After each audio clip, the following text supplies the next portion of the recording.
अब वो लेजिटिमेट जो डिमांड्स है उनके उनके लिए प्रोटेस्ट नहीं करेंगे।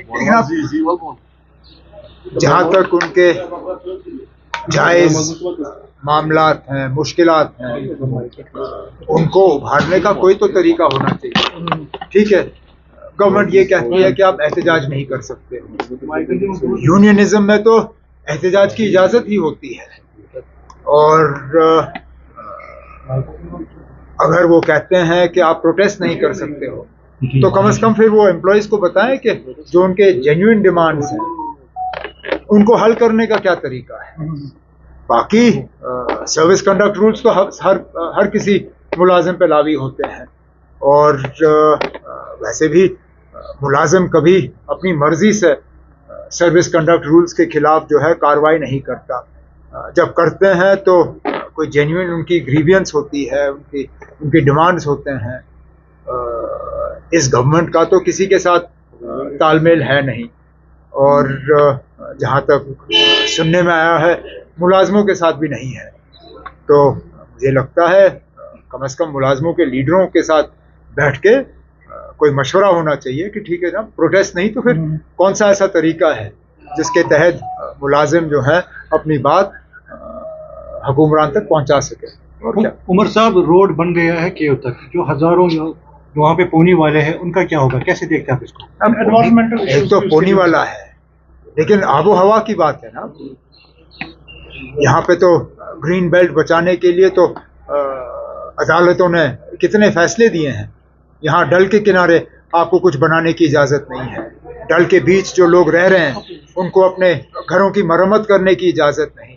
केव तो दूर की बात, पहलगाम में आज घर की मरम्मत करने की इजाज़त नहीं। गुलमर्ग में कितने लोगों के काम रोक दिए गए हैं।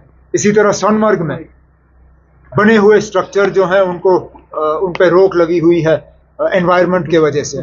तो मुझे ये बताइए ना, अगर के डल का बचाव करना है, अगर गुलमर्ग को बचाना है, पहलगाम को बचाना है, सोनमर्ग को बचाना है, तो क्या अमरनाथ गुफा के पास क्या वहाँ एनवायरनमेंट को बचाना हमारी जिम्मेदारी नहीं बनती है?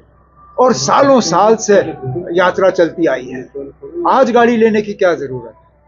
यात्रा में ना थोड़ी सी तकलीफ उठाना, ये तो उसमें एक तरीका बना हुआ है।